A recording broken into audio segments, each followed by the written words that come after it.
This film is the story of many journeys. Journeys across continental Europe, journeys across different eras of historical time, journeys of perception. It is also the story of the journey from the grape to the cask, from the cask to the bottle, and from the bottle to the table. This is a film about sherry, what often seems to be that most English of drinks, and yet is also often one of the most misunderstood in English culture. This is also the story of my own personal journey to the heart of sherry production, the Marco de Jerez. From here, the University of East London, which was built on the old Royal Docks of London.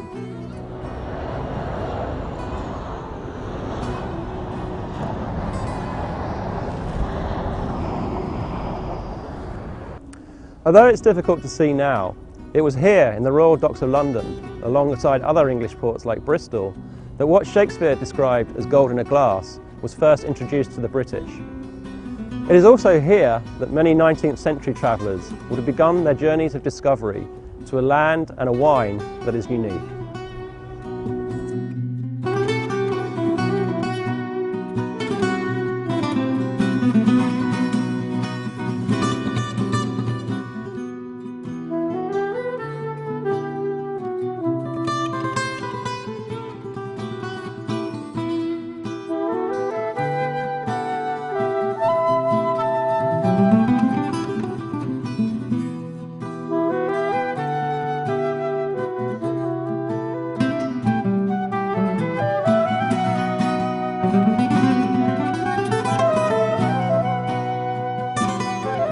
Sherry has long been a part of life in countries outside of Spain, maybe especially in the United Kingdom, where it first became popular, according to some reports, after Sir Francis Drake brought back 3,000 barrels of the stuff in 1587 after sacking Jerez.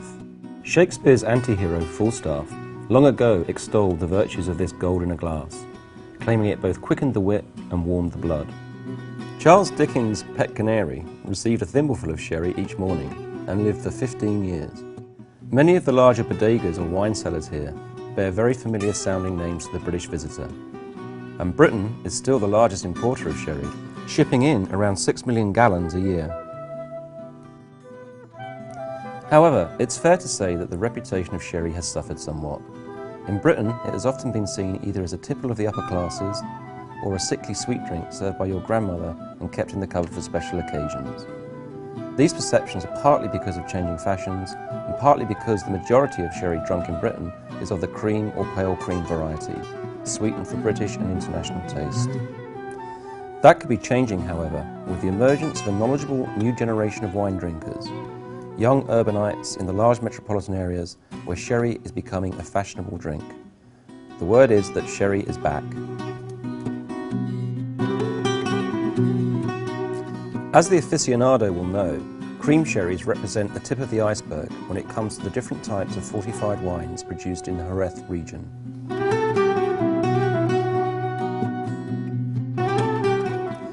I met with Cesar Saldana, head of the Sherry Council in Jerez, who explained this variety in more detail. But basically, just to have an idea or to try to simplify a little bit the tremendous palette of styles, we could say that we have first, two big groups, those wines that are bone dry and the sweet styles, okay? Now, obviously in the drier end, we find the Fino and the Manzanilla. Both of them are wines from the Palomino grape variety. Very good aperitif wines to go with fish, to go with the tapas menus. I mean, it's great with ham, for instance. These are wines that are produced through what they call biological agent with fluor, right? So this is why they are so pale in color, so pungent in the nose, and so dry in the palate. Then we have other wines which are still dry, like the amontillados and olorosos, but as you can see here, they're darker in color. This is because they go through what we call an oxidative process. These are wines that are aged in contact with the air inside the barrels, so they get more structure, they get more color. They are great wines to go with, for instance, the Amontillado. It's my favorite with tuna and this kind of strong fish or even with poultry. Oloroso is great with meat, and also a very nice wine to go with strong cheeses, right? So this would be in the dry area of sherry wines. Then we have what we call the vinos generosos de licor. That's the blended styles, okay? And here would you have the medium, the cream sherries. These are wines which have been produced based on some of the dry sherries to which we have added, with which we have assembled some Pedro Jimenez sweet wine, which is the very, very end of the spectrum, the sweetest extreme of the spectrum, and also the darkest of all sherry wines. Travellers have been coming to the Jerez region for thousands of years because of the wine. The Phoenicians were the first to begin cultivating vines in Andalusia around 3,000 years ago, and relics of their presence are still here. It is believed that the warm climate enhanced the strong, sweet nature of the wines, allowing them to stand up well to long journeys. The special climatic conditions of the Jerez area are very important in terms of producing the unique wines of a very small geographical area known as the Marco de Jerez. The moist Atlantic winds, combined with these long, sunny Mediterranean days, make the growth of 3 different types of grape possible. Fino Palomino, Pedro Jimenez, and Moscatel are the 3 varietals that go into making up the special wines of the Jerez region. This white chalky soil, known as arborizo, has a very special quality of water retention. Even though it looks dry and flaky now, when the rains come in the winter, the soil retains the moisture, enabling the grapes to be fed with water throughout the summer, the long hot summer, until this time when the grapes are ready to be harvested.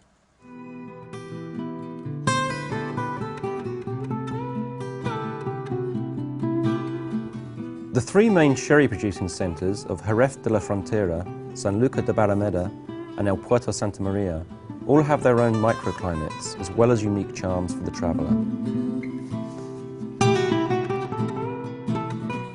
It is possible to travel the same roads as earlier travellers to sample the wines of the region.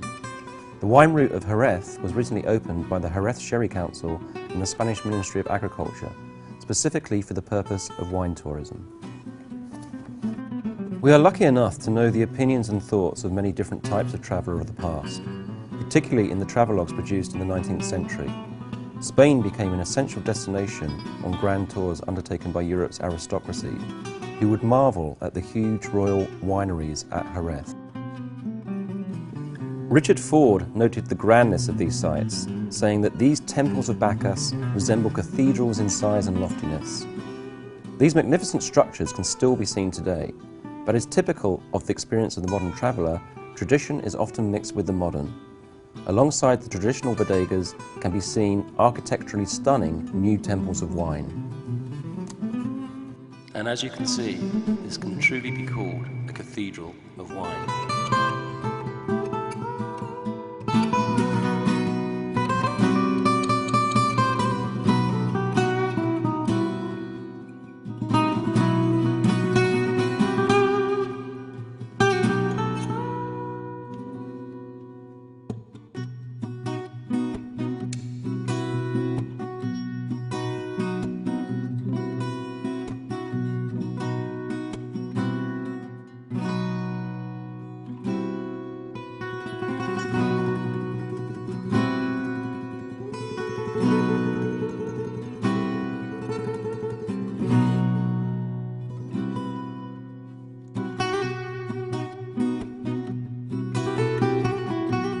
The other factor in the resurgence of sherry is the growing phenomenon of wine tourism.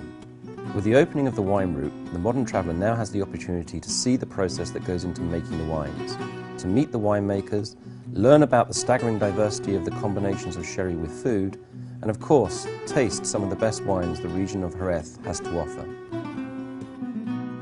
Along with the architecture of the bodegas, the production of sherry is another example of mixing the virtues of the traditional with the improvements of the modern. The Solera system is a good example of this.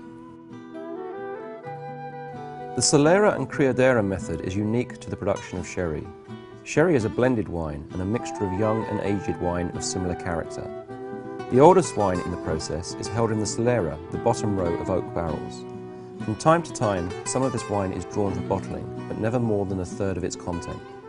The removed wine is then replaced with younger wine from the first Criadera, or cradle, the row of barrels stored above the Solera. Then the void in the first Criadera is replenished with still younger wine, located one row above, and so on. Depending on desired age and quality, this process may be shortened or extended, which has the advantage that a consistent quality of wine can be produced. Perhaps the most important aspect of this very ecological process is the unique nature of the velo de flor, or the veil of yeast which covers the top of the wine in each cask. In the manufacture of sherries, the oak barrels are only partially filled to allow the floor yeast to take form. During the fermentation phase of sherry production, the floor yeast works anaerobically, converting sugar into alcohol and eventually breaking down and converting acids. A waxy coating appears on the cell's exterior, causing the yeast to float to the surface and form a protective blanket thick enough to shield the wine from oxygen. This process drastically lowers the acidity of the wine.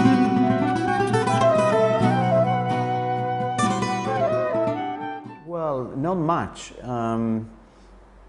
In fact, I will say that from the part of aging and maturation, from the part of viticulture, it hasn't changed at all.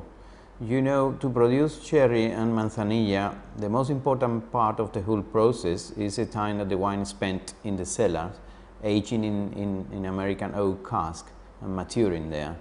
So this hasn't changed at all. It's still the same process.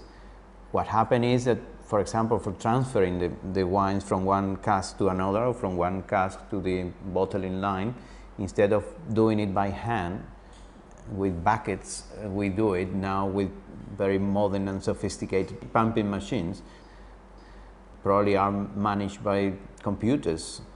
La principal diferencia desde mi punto de vista es el control que se ejerce sobre el proceso. Afortunadamente ahora disponemos de una serie de máquinas que pueden analizar muchísimos parámetros que antes no se hacían, antes todo se hacía de una manera más empírica, y ahora podemos ejercer un mayor control en el proceso, lo que nos garantiza la calidad y la seguridad.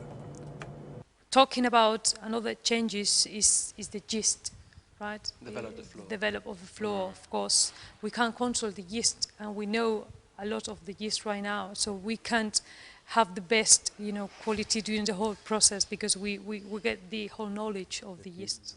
I would say that the fundamental elements, the essence of sherry production has not changed over the years. I mean, it's still Mother Nature working hard and human beings trying to choose the best out of that work. Technology at the end helps you to, as I was saying, to reproduce those processes, to simplify them at some stage, and to make sure that basically the wine reaches the final consumer in the best of the conditions.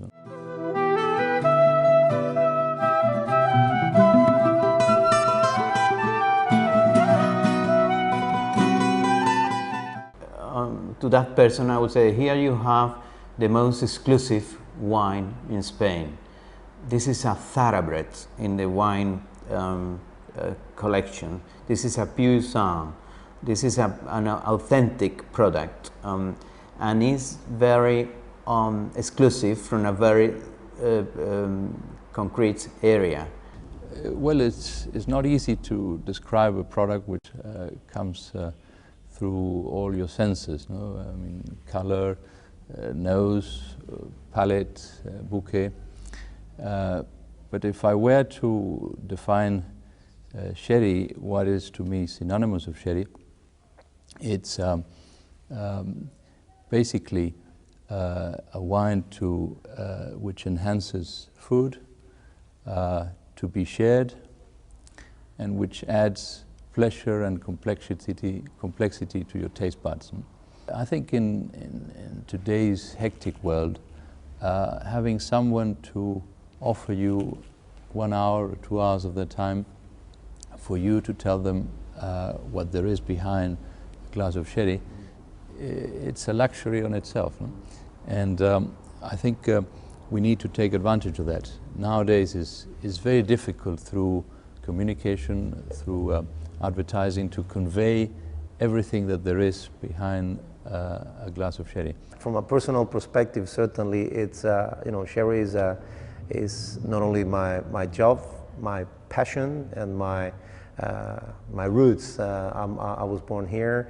I've lived here for most of the time, and I've been lucky enough to travel all around the world, you know, trying to explain what sherry is all about. For me, is pretty much my culture.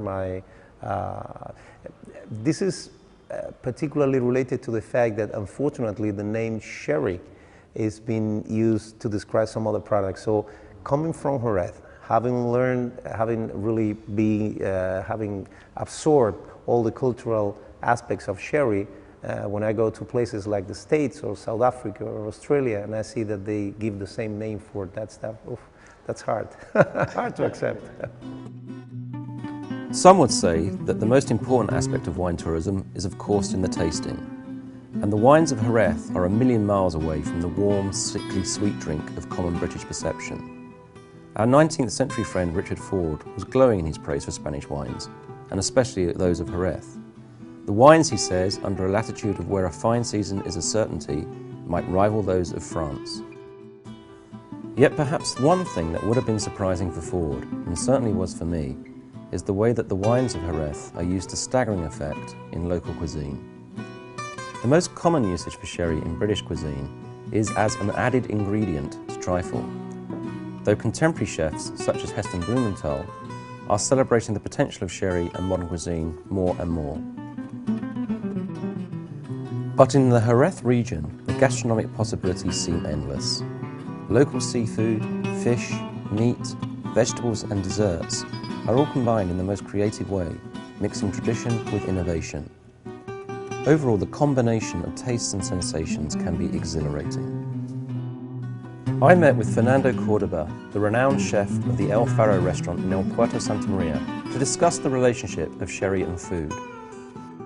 Para mí el Jerez no es solamente un vino que sirve para acompañar la comida, como lo habrás visto en los menús, sino yo lo utilizo como un ingrediente más, como una especia de los platos que preparo en el restaurante. Si no tuviese Jerez, no sé qué haría, porque es, junto con el aceite de oliva, parte fundamental de mi cocina. El vino de Jerez tiene la particularidad de que cuando tomas un sorbo, dura mucho tiempo en la boca. Entonces combina muy bien con muchos platos, porque tiene más persistencia que cualquier otro vino de otras características. Y para mí la combinación de los finos, la manzanilla, con marisco, pescado y por supuesto con el embutido, el jamón, la mojama, que es un embutido de la mar, atún seco, creo que es la mejor combinación que puede existir con los vinos de Jerez. En este caso, fino, manzanilla y también amontillado. No trip for the contemporary wine tourist will be complete without sampling the cultural uniqueness of this part of Spain. Once again, the experiences are a combination of the traditional and the modern. Flamenco artists perform their passionate dances, and the famed Andalusian horses perform at the equestrian school in Jerez, just as they might have done in the 19th century. Travellers of the 19th century may have also attended the annual Harvest Festival here, which happens in Jerez every September. As I quickly discovered, the wines of Jerez are an imminent part of the region's cultural tradition and identity. Well, I think the fact that wine has been produced in this area since time immemorial. I mean, as you know, the Phoenicians used to produce wine here, and we have proof of that. The Romans, the Arabs kept on cultivating their vines back to our days, has made sherry totally integrated in our everyday life. And that when you go out in Jerez, now that we are at the end of the summer, but still we have long days, and people come out and have the tapitas at the end of the day. Well, you can see it all over the place, no? The consumption of Jerez, and especially manzanilla, is totally connected to, for example, the Andalusian celebrations. Andalusian celebrations, I'm talking about festival, ferias, and pilgrimage, romerías, and of course to all the flamenco culture. I believe that any wine lover coming to our region will not only enjoy the bodegas and the wines, but a much more, wider experience. Many of the bodegas also have their own art collections, and the works of El Greco, Goya and Picasso adorn the walls in adjoining rooms to the slow process of the fermentation of the wine.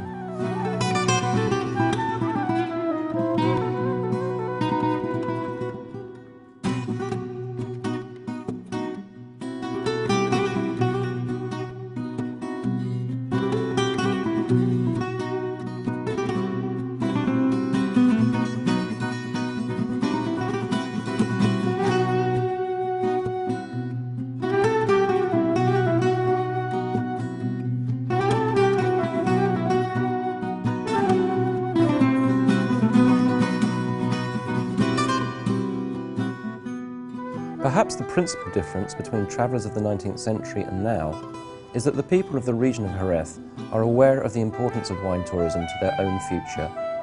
Modern needs are catered for, but without compromising the soul of the region.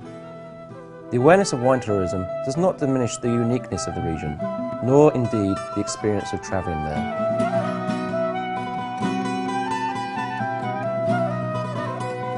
Tourism, eno-tourism, the potential of all this area as a source, as a place to be used to attract people and communicate to them all the culture of sherry has become an increasingly important activity for most of the bodegas. Obviously, the Consejo is coordinating many of the initiatives, particularly the Ruta del Vino, which is the wine route, which started last year to attract the specialized tourism. That's the aim of the Ruta del Vino. And I'm sure it will become very, very important for all of the bodegas and for the region itself. Simply the architecture of these buildings is interesting, but on top of that, if you explain, as we do now, the connection between the wine, the history, and the gastronomy, all that together, as I say, it is an enormous potential which we have to exploit much better. If there is one thing that to me, have absolutely no doubt, is that when you come to Jerez, you discover the wines. And that's why I say that if you're a wine traveler, you have to come to this region, because you're going to notice, you're going to find things that are no other part in the world you can find. The Spanish say that nothing symbolises the country more than the hospitality with which they greet a stranger. Handing them a glass of wine with one hand, laying the table with food with the other. This is the true essence of the Spanish character. This is perhaps no more true than here in the historic city of Jerez, home of the most internationally famous of all the wines in Spain, sherry.